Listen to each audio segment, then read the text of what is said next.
Okay, I'm going straight to the good stuff.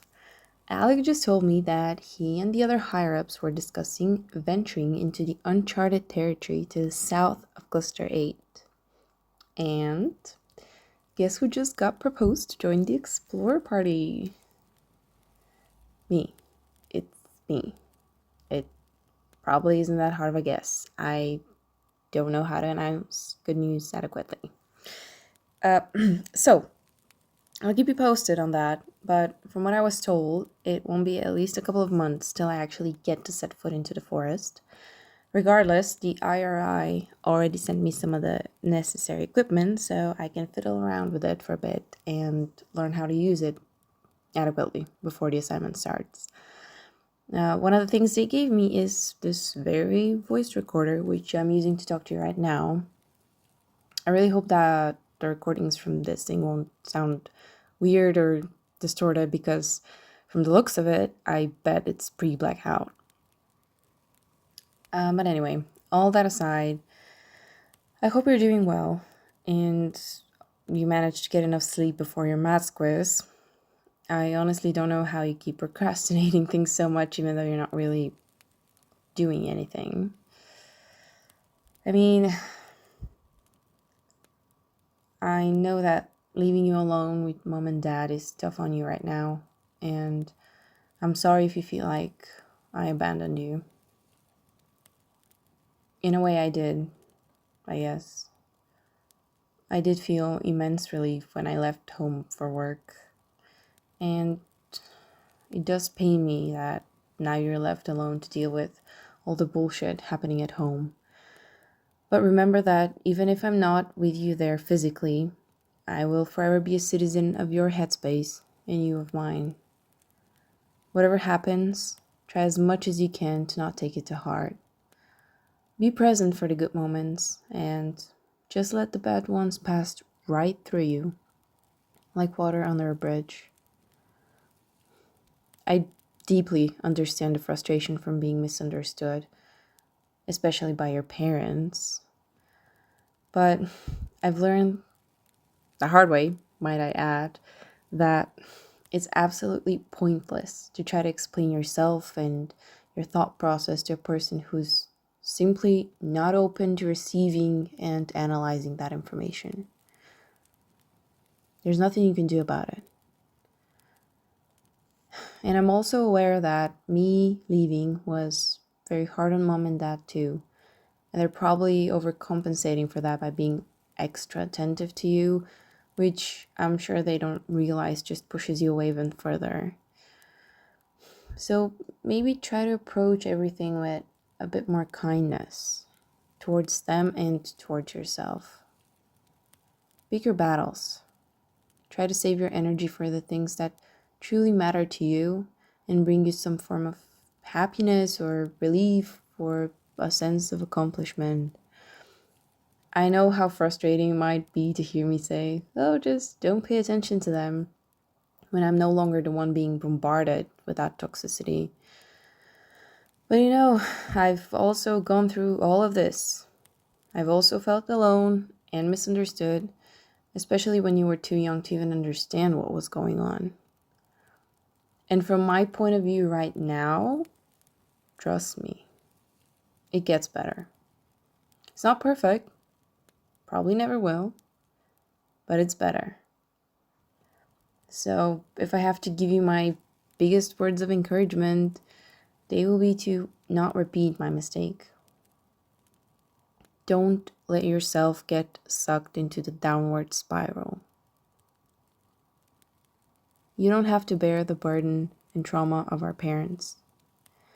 You're not guilty for existing, or for seeking your own happiness, or for growing up and focusing on yourself and experimenting and wanting to explore the world. You're not born with some divine guilt that you somehow claim along with your first breath.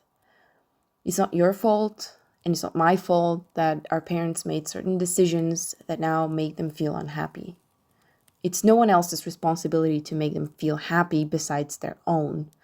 Not yours, not mine, not anyone else's. And despite all the guilt tripping, Never forget that no child has an inherent debt to their parents. You're your own individual with dreams, likes, dislikes, ambitions, and quirks, but you're not an investment. It took me years to break free from the grip of these beliefs that I had been internalizing since, I don't know, since I was fucking born. And I really, really want to give you a shortcut and spare you the pain and, above all, years of crippling depression. Even from afar, I can already feel you losing your light a bit. And I know you don't want to worry me, but I can feel it in your writing. So please, please don't lose yourself. You just have to bear with them for a couple more years, and then you'll have the freedom to be as close or as distant to them as you wish to be. Anyway, yeah, I don't know what came over me right now. It's the fucking voice recorder, man. It's pulling out some stuff out of me I never really have the courage to talk to you about in person. I've had these thoughts on my mind ever since I last saw you, but I could never find the right moment or the right words to talk to you. I gotta go now, but I'm leaving you with a couple of orders.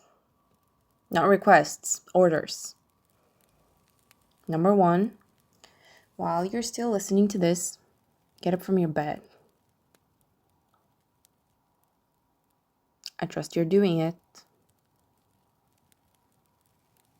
Okay.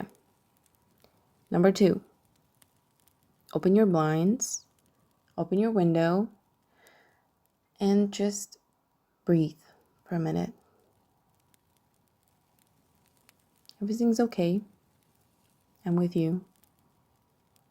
And you're capable enough to handle whatever task is next on your to-do list. Take a nice hot shower, make yourself a cup of tea, or just get a fun drink. Ignore the noise and just do stuff. It doesn't have to be anything productive per se. Do something that's fun for you. Just don't spend another evening or morning or, whenever you're listening to this. You get my point. Don't spend it rotting in bed. In the beginning, it'll be hard to do things again, especially if you've already begun melting away. But in a couple of weeks, little by little, the brain fog will start lifting, and hopefully you'll come back to this and be able to mull over my words with some newfound clarity. I have faith that despite the annoyance you might have towards your cringe sister right now, you'll find solace in my words when you most need it. Oh, and finally, side note, I found some very cool footage from what seems to be the heart of Italy from around the 2020s. I think you might find it interesting. It looks very different. I'll figure out a way to send it to you along with the recording. I'm still a bit hazy when it comes to all the technology and how it interacts with each other, but I'll figure it out. I love you, and I care for you. And I'll talk to you again as soon as I can. Okay. Bye-bye.